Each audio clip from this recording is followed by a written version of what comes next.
Hey, what's going on, guys? HexyTCG here. Welcome back to the channel. I just wanted to start out by saying I'm sorry I haven't been uploading too many of the different deck lists or just other videos for Union Arena.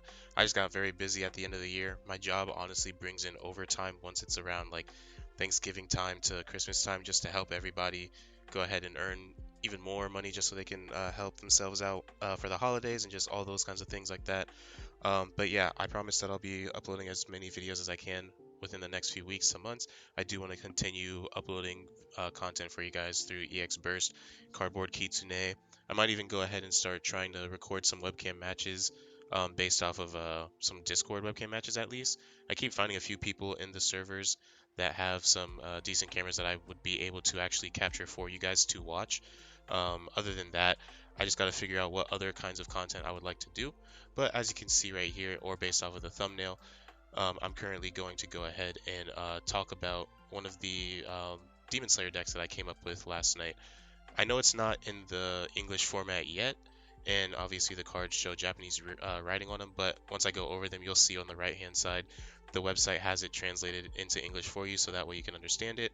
Some of the ruling or the writing might be a little different than the English, but I'll go ahead and explain that to compare it, so that way anybody that doesn't know which one is meant for which, like either by like sidelining it or moving it, they call it something completely different in the UA, or sorry, Union Arena for the Asian servers over there. So yeah, let's go ahead and get into this. This will go ahead and continue with our hypo decks that we're going to be making. I planned on making this deck because Demon Slayer is coming out within the next few weeks here in January in 2025, and on top of that, um, I wanted to go ahead and at least get a jump on making some of the Demon Slayer decks just in case if they do decide to keep everything that they have already. I wanted to go ahead and see what's here, and then based off of the release, if anything's gone or not, or if they added something new, then I can go ahead and remake this video and just show the little updates that I wanted to have for it. So let's go ahead and get started. We're going to go ahead and make sure that these are in order from like lowest to highest. So first card we have here is going to be, I believe the way you say it is Wara Bihime. I'm going to just say Daki because if you watch the show, you'll know that this is Daki before she shows her full out demon form. So it's a 0 energy, 1 AP. This character is also treated as Daki as it says. It's going to have a get trigger to add to your hand, 1500 BP, 1 energy. It's going to be our first card in purple, and we're going to take 4 of these so that way we have enough 0 cost to help us out build our deck in the future. Next card we have is going to be 0 cost, 1 AP Gyutaro, one of the other upper demons or other ranked upper demons. Main ability, pay 1 AP. Once per turn, you get to draw a card. It's going to have 2000 BP and then 1 energy. This card's going to help out a lot, so that way if you start running out of cards that you feel like you're going to need later on in the game, you can go ahead pay that 1 AP and go ahead and get another card for free. Or not really for free since you have to pay the 1 AP, but you get what I mean. Next card we have is going to be 0 energy, 1 AP Kibutsuji Muzan. This character is also treated as Kibutsuji Muzan. I'm not honestly sure why. I've noticed in the purple deck, at least for Muzan, all the cards that already are Kibutsuji Muzan, they say they're treated as him. I don't know if it's just to help people realize that, like, even if they haven't watched the show or read the manga, I guess, if the different images of him being like in this picture where he's like a child, there's another one where he looks more feminine, and then another one where he looks more male. The one that everyone says is like Michael Jackson Muzan. And so yeah, I think that's why a lot of them will say this card is treated as Kibutsuji Muzan. I'm not exactly sure. Let me know in the comments if you know exactly why. But yeah, the rest of the card's ability says main, rest this card once per turn. This character gets +1 generated energy for this turn. At the end of your turn, make sure you retire that character. And so if it says retire that character, this is one of those phrases that I was talking about where it might say retire this character in the Asian format, but in the English format, it's just the same thing as saying to go ahead and sideline the character. Our next card, or we're also going to have 3 of this one. I didn't want 4 of them just so I could at least try to have more of the higher end cards that I'm going to go over in a little bit. But our next card is going to be 1 energy, 1 AP Gyutaro. On play, if there is a Daki on your area, choose up to 1 character on your opponent's area with 1500 BP or more, and it gets -1000 during the turn.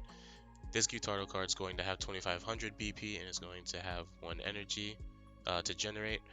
This is honestly a card that I wanted to have at least a few of them in there, just so that way if there was at least Daki on the board.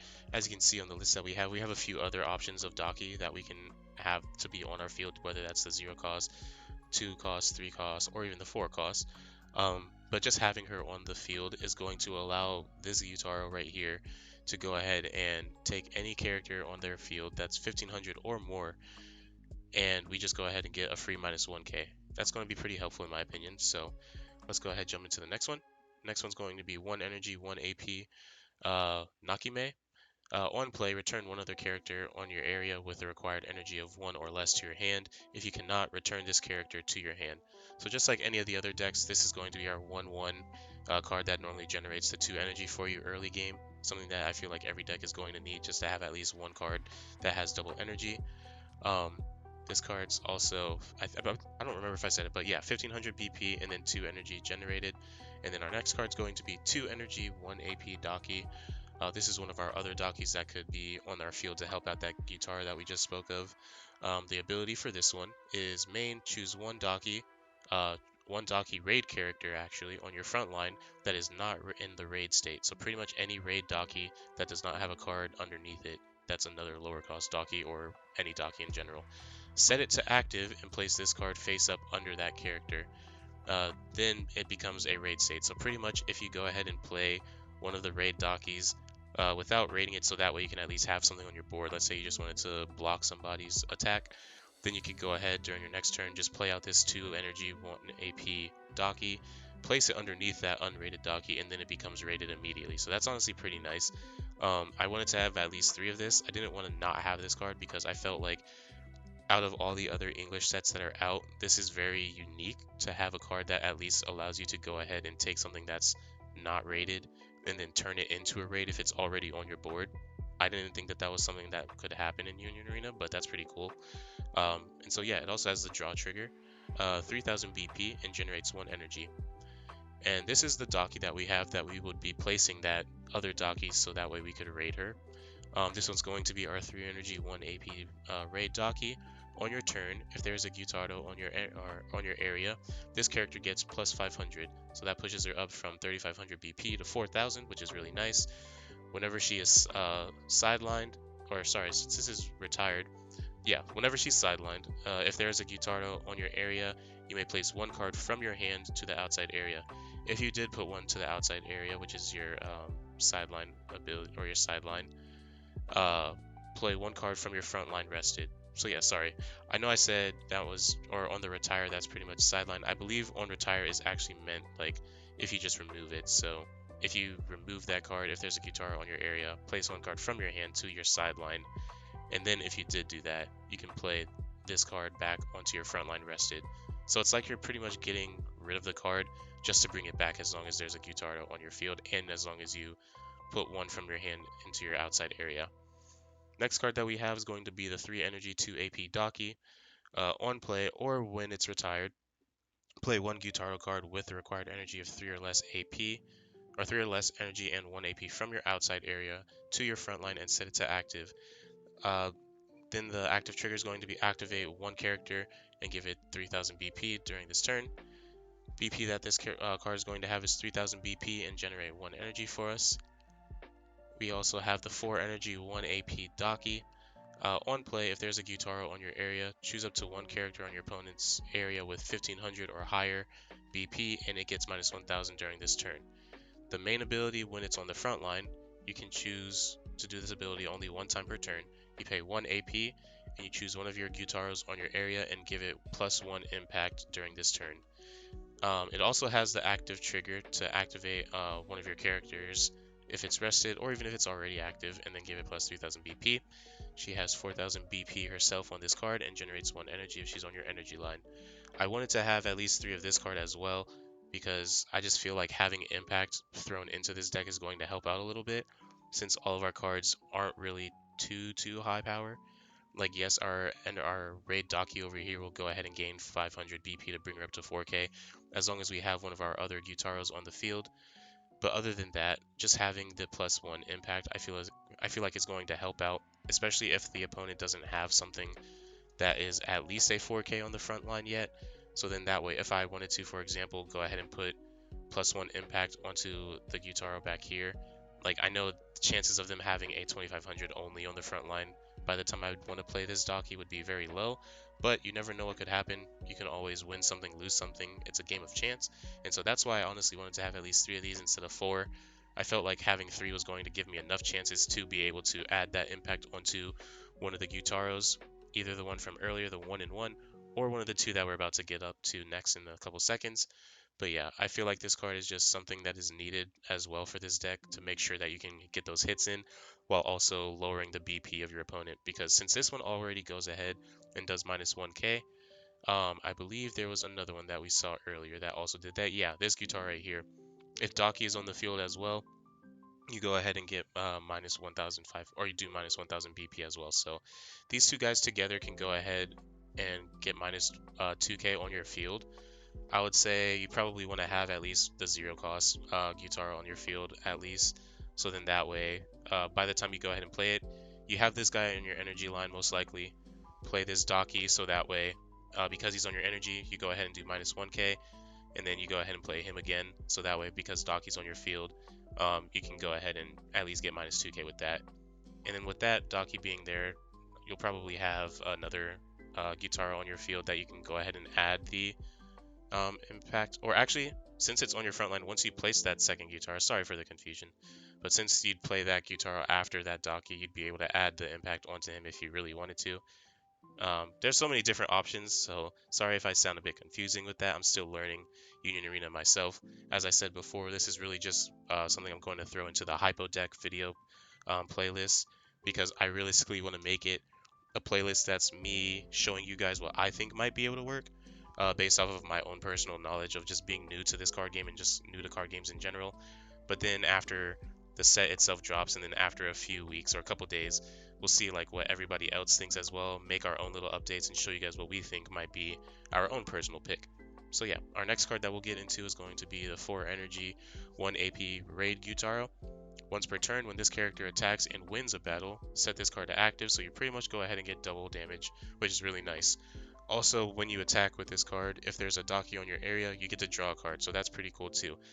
Luckily, you go ahead and get 2 free draws with that as well, which is nice because it's not a once per turn, at least for the when attacking. So you go ahead, attack once. If Daki's on your field, go ahead and stand it, or sorry, once per turn, go ahead and attack. Then after your attack, and if you win that attack, you go ahead and stand it up while getting a free draw. But then if Daki's on your field too, swing again, and then you go ahead and draw again just because of that. So it's a free, nice draw too, while also getting the raid. And then it's just another good target to have on the front line, so that way our Daki behind can go ahead and give us plus impact 1 if we played Raid Gyutaro first. Our last card, our last character card at least, is going to be 4 energy, 2 AP Gyutaro. On play, when on the front line, choose up to 1 character on your opponent's front line with 3000 BP or less and retire it. On retire, look at the top 3 cards of your deck, reveal up to 1 Daki and add it to your hand. Place the remaining at the bottom of your deck in any order. If you added a card, discard 1 card. This is also going to be our color trigger. We're going to have 4 of those, of course, so that way we can max out our colors. The color trigger for this one, as usual, for purple at least, is going to play a 2 or less energy with 1 AP from your outside to your front line set to active.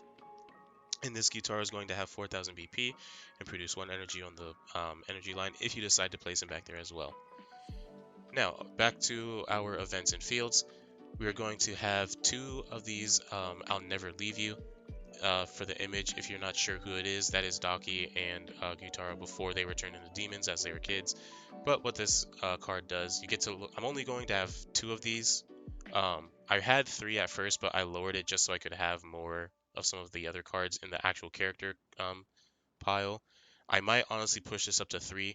In my opinion, the way I look at this purple card, I see it the same way as the card from I see it the same as the specified slots card for Blue Hunter x Hunter. I believe it's a Gone Freaks. I think it's a 3-1. I'm not exactly sure. I'll pop an image on the screen so you guys can see exactly which one I'm talking about. But what that Gone does, you pretty much play it and you search top 7 as well, but instead you're looking for specified slots. While this card here, you search top 7 and you get to reveal either a Gyutaro or a Daki. which I think is pretty good because pretty much all the other cards in our character deck is either realistically Daki or Gyutaro, so we're always going to find something that we need. Might not be the best card for that specific turn, but you'll at least have a very, very high chance of finding what you need at least, so that's pretty good. The draw trigger is to just go ahead, draw a card. Next card we have is going to be 2 energy, 1 AP Purge. Return one character on your area. If you did, choose up to one of your AP cards and set to active, and then draw 2 cards.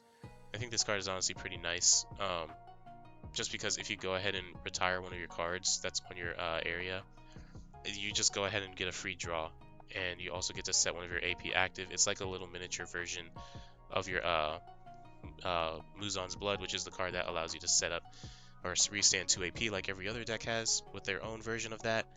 And then I believe, let me see, I believe you're able to play this card off of some Daki if I remember correctly.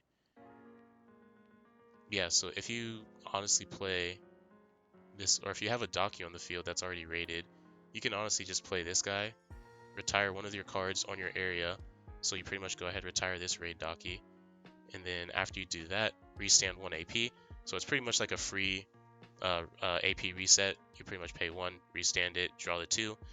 We retire this Maki, or Daki, sorry, not Maki, and then because she gets retired, if Gyutaro's on our field, we get to place 1 card from our hand to our outside area or our sideline. And if I did that, we get to play this guy back on our front line rested. So realistically, it's like you get to go ahead play this card.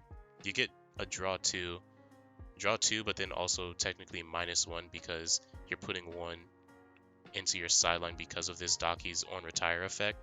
But then you're also just resting her in general, but resting her while she's on your front line, since she came from the front line in the first place. So it's pretty nice. I think that's one of the reasons why I came up with that yesterday. But yeah, I just only wanted 2. I didn't feel like I needed more than just 2 of these purge cards. I'm not exactly sure what that would recommend. I'd probably maybe push it up 1 more, if that. Our next card that I have in this deck, like I said, the Muzan's Blood, it's going to go ahead stand up 2 AP. 4 energy, 1 AP, we're going to have Flying Blood Sickles. Choose up to 1 character on your opponent's front line with 3000 BP or less and retire it. If there is a Gyutaro on the field, then it's 5000 or less. So pretty much that's going to be our special trigger as well. As everyone knows the special triggers, if you hit it in the life, you choose a character on the front line, and then it just is retired no matter what the BP is. Last card that we have is going to be the Kyogoku house. Yeah, the Kyogoku house. It's going to be our field. The effect says main, rest this card, and then retire the card. Add up to 1 Gyutaro or Daki from the outside area to your hand.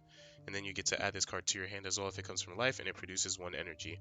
I wanted to make sure I at least had 2 of these cards as well because I feel like having 1 of these on your energy is going to help because we're at least able to produce 4 energy pretty easily. We have the low cost 0 energy Muzan that can go up to 2 if we need it just for a turn at least. And then we also have the Nakime, who can also stay at 4 energy. Just because we have these 2, we could keep 2 of them alone in the back energy, and that's 4. Or we could even have, I thought I had another 2 energy producer, but no. Yeah, so it's just those 2. But other than that, we have the rest of the cards in our collection that we can use to help us generate the extra 1 or 2 if we need it as well. But yeah, I wanted to have at least 2 of these guys because since our deck is majority Daki and Gyutaro, we can always take a card from our outside area and throw it right back up. I felt like, honestly, having 2 of these Kyogoku houses, we could use them to help us keep either any of these Dakis or Gyutaros on the bottom row, just because they have more of the effects that we actually will end up wanting to use. And then yeah, like I said too, having this guy right here, we're already going to see everything that we need, so we just have to figure out who is the matchup that we're playing against at that moment, figure out exactly which Gyutaro or Daki you want to attack with, and set it up in a certain way. And yeah, that's pretty much what I came up with for this deck. I'm going to call it Gyuki. I like to go ahead and give them very silly names, just because, why not? Have fun with it, it's just a card game. But yeah, if there's anything that you think that I could go ahead and change for this deck, please let me know. This is going to be, I think, my second HypoDeck, or no, third. Yeah, because we have our blue Sukuna, we have our yellow Megumi. I created another deck for a Demon Slayer as well, and that one's based off the Hashira, so I'll go ahead and get that one recorded in a bit and have that one uploaded as well so you guys can see what that one's looking like. It's not the starter deck Demon Slayer one, I don't think. I'm not exactly sure what comes in the starter deck. I was trying to find a list somewhere online that showed what the tournaments might have looked like for Demon Slayer, or even just any of the tournaments in the Japanese version, because I wanted to see what people's deck lists look like, so that way I could just get a couple, what's it called? Get a couple ideas to figure out how I wanted to build my own, but I wasn't able to find any. So if you guys even know where those lists are too, please let me know. That would be greatly appreciated. Other than that, I have like a Code Geass deck as well that I could go over. I'm not too familiar with Code Geass in general. I honestly just feel more comfortable making the videos on the anime or the IP for shows that I know, because it just makes it a lot easier for me to describe them, or at least say the names, just because I'm at least more familiar with that. But I'll still give it a shot. I'll go ahead and show you guys the purple Code Geass deck that I came up with Gawain. That honestly has been a deck that I've played against a lot on the simulators, or even just in webcam matches, and it's been dominating the mess out of me. But thank you guys so much for stopping by and checking out the video. If you guys have any other decks that you would like to see, or any other hypo decks that you would like me to try to come up with and see what I possibly might come up with, let me know. I'm always down to figure out something. It's very fun having time to go and just create something random like these and see if they will actually do some work in the future. But yeah, thank you guys for stopping by, and I'll catch you on the next